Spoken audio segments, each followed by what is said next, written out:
See, my bachelor's degree is in finance. Right. I'm actually a finance guy. I was in the finance department of a publicly held company, Excellent.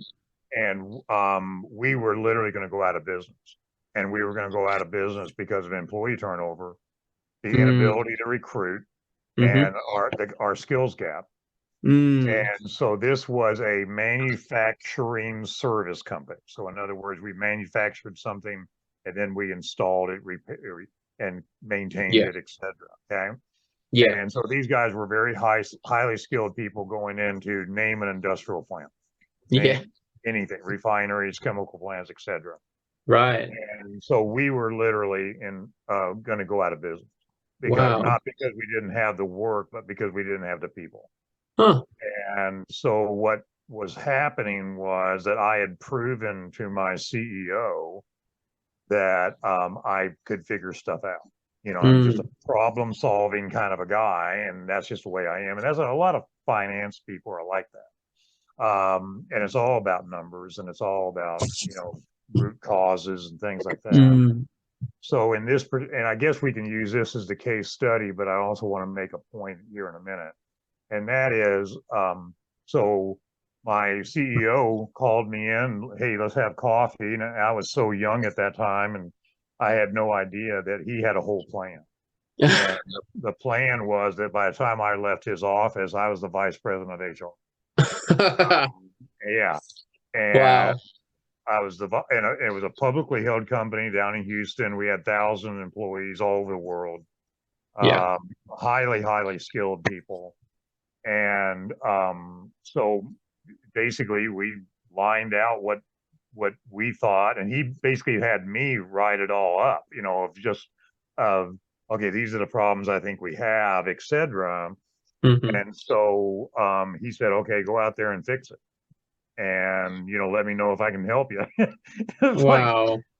and so, but that's really more the way I am. That's kind of, just hand me the ball and I'll run with it. And Yeah. so there's just a kind of good news, bad news. There was one major thing that we fixed, and that was that the value of our guys were doing this, but their compensation was doing that. And so Mm, here's why we were losing all of our people. Okay. mm, And what was really sad about it was that when I went into my COO and basically showed him this, we very quickly put together something because we did a lot of work for Exxon, and we were able to literally plot it out on a piece of paper.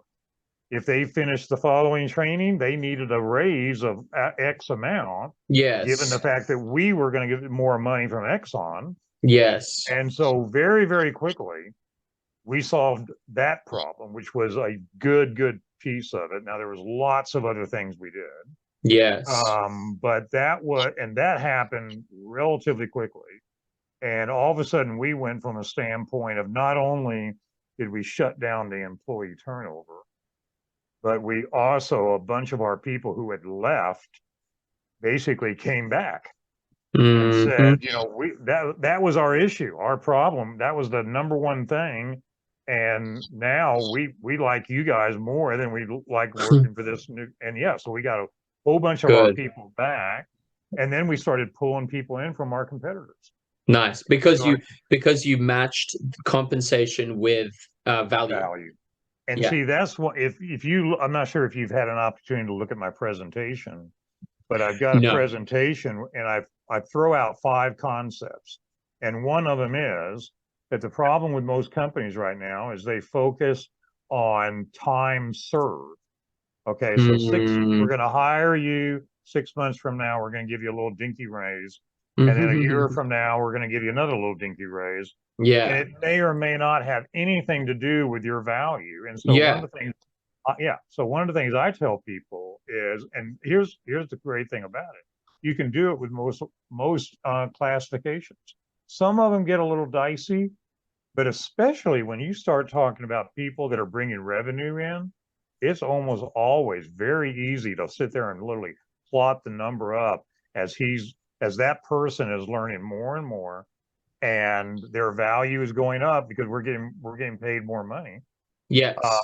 And so it's the thing that I have termed value pathing, where you literally build a path. And so literally, Jimmy, I'm interviewing you today, and we're going to hire you. And oh, by the way, here's your path for the Mm, path for the job we're hiring you. You don't want to be making $10 an hour. You want to be making 150 grand a year, and right? here's how you do it.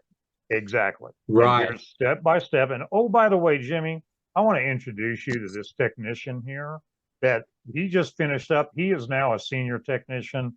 He's working in 3 different service lines. Ask him how much money he's making. Yeah. And it took him 2.5 years to get there. Wow. That's the way to go.